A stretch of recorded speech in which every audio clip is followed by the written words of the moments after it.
Esteemed colleagues, welcome to our speech. For those that don't know who we are, I'm Dan and this is Tom, better known as Harbs and Barlow, and we are the two best men in the world. It's an honour to be here today as one of Josh's best men and to talk with you about the thing he loves most in his life, his FIFA Ultimate Team. Oh, he's pissed himself again. Karen, it's happened again.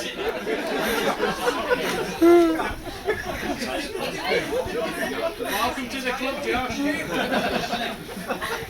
Are you sure you're alright?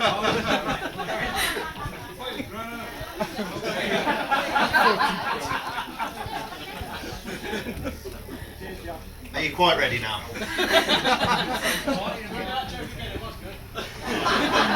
I'll do the joke again, right? You ready?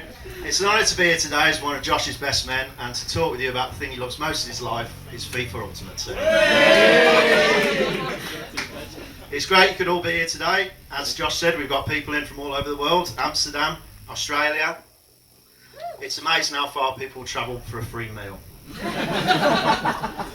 We'd like to give a special thank you to Warren and Joe, Robbo and Celeste, Karen and John, and everyone else involved with putting this here together for us today on the campsite. We'd also like to thank Gemma for saying yes, because we didn't think anybody ever would. But seriously, it's great you all found your way here. I thought I was in the wrong place this morning when I saw Josh in his suit. I thought I'd come to one of Stephen Mulhern's magic shows.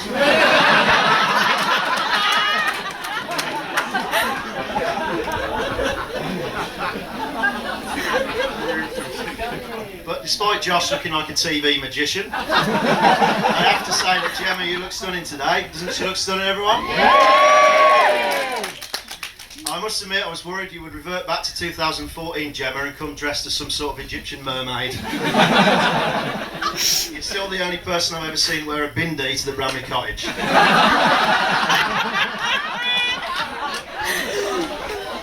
Afternoon, everyone. Hope everyone's had a cracking day so far. Everyone enjoyed it? Yeah.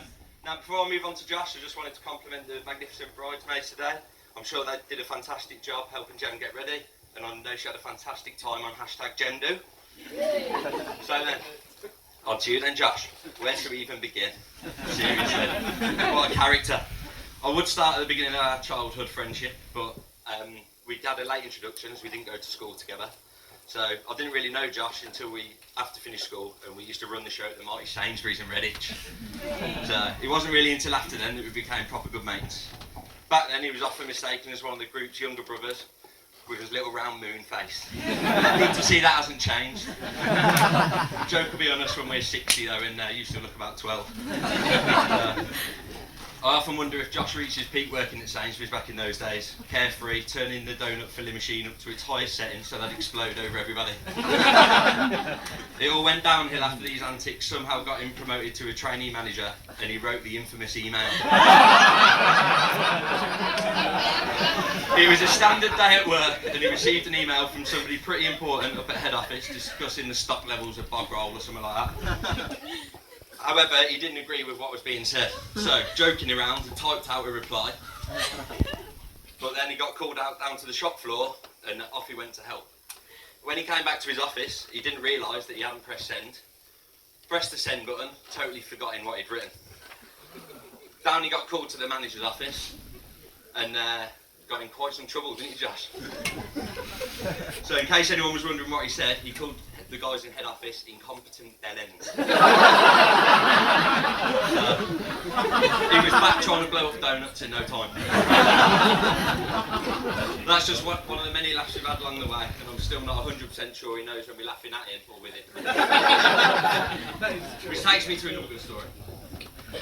We were trying to keep this relatively clean, but as we dug through the stories about Josh Volts, we realised 90% of them were toilet related. Nobody has as many issues with the toilet as him. So, one night we had a big night out. It was quite a late one, with many beers. Next morning was hilarious, absolutely hilarious. When Josh woke up, he found himself in a puddle. He'd made quite a mess of the bed. Now you'd think the first reaction to this would be to clean it up and get it sorted quick as he can. No, not Josh. What did he do? He got out of bed, got dressed, gently woke up Gemma. Gemma Poppet. Just off out to watch the lads play football. See you later, love you. By the way, you're lying in piss. See ya.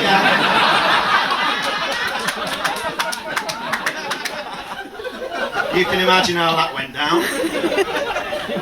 And if you'd like to see a photograph of the wet mattress that Gemma sent to us, you can find it here in this special dossier that we've prepared. Full of photographs of Josh looking like a tit, which we'll be passing around later on in the bar. Fantastic. And there's a massive chance that could happen again tonight after he drinks the 10 kegs of Rattler that he's been requested.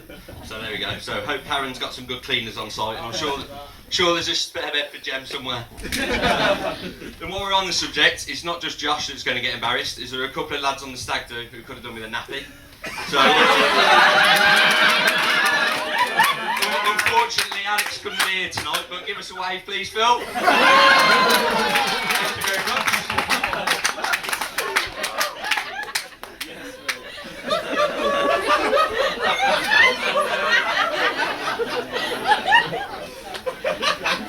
Just to clarify, he did poo his pants.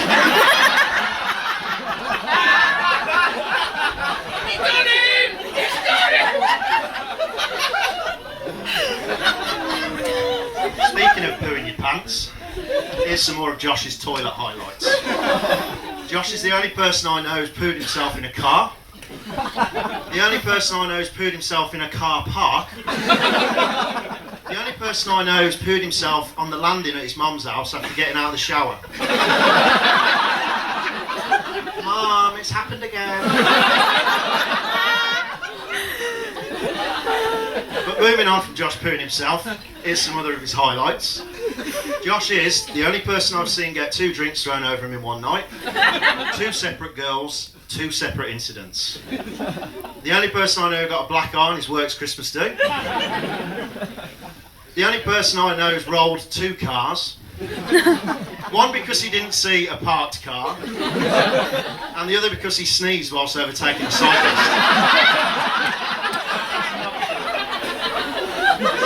Oh, he's still alive. Josh is also the only person I've seen get barred from Wetherspoons for using a biro to draw a smiley face on his testes.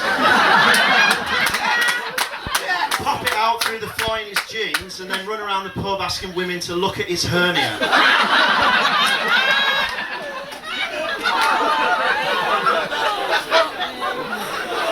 Unfortunately, very true. Thankfully, since meeting Gemma, he has calmed down a bit, believe it or not.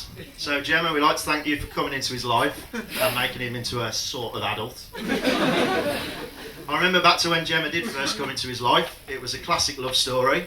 Gemma thought Josh was cool because he had lots of friends on Twitter. But it didn't take long for her to realise it was fake news and actually wasn't cool at all, but she kept talking to him out of pity. Josh was very excited, and a few weeks later he was pointing Gemma out to me in the primetime Redditch establishment of Fever nightclub. "There she is," he said. "Who?" I replied.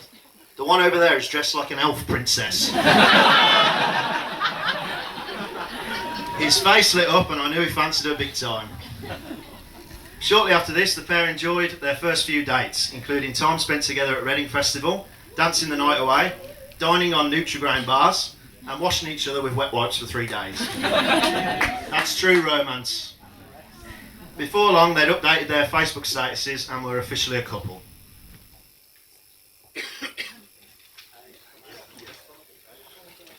Shortly after, we were meeting Gemma properly for the first time at a party in Birmingham. I won't go into too much detail, but I will tell you that within 5 minutes of meeting Gemma, there was an incident with her having an emergency wee in the street. Now, I was in close proximity at the time, and I was wearing shorts, and I did receive some ankle splashback. Needless to say, I liked her immediately, and we've been great friends ever since.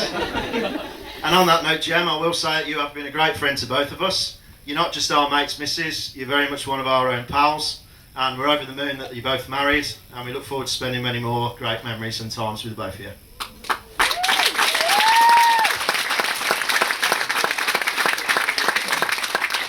And as much as we're ripping into Josh, he's a great friend who will always up for a laugh, and who will help you out with absolutely anything, as long as it's not putting up a shelf, taking you I've given you a lift anywhere, sorry, or mowing the lawn. Definitely not mowing the lawn. If you need anything like that, doing my best, ask Jem. So, before we finish, I'd just like to give another thanks to everyone who's travelled down today and everyone who's been involved in making the day happen. It's been absolutely fantastic so far, and I'm sure tonight's going to be absolutely brilliant. So, I hope you all have a fantastic evening. Yeah, and I'd just like to say thanks for listening, everyone. And if you join us in a quick toast and raise a glass to the most important people here today, The bar staff. Thank you.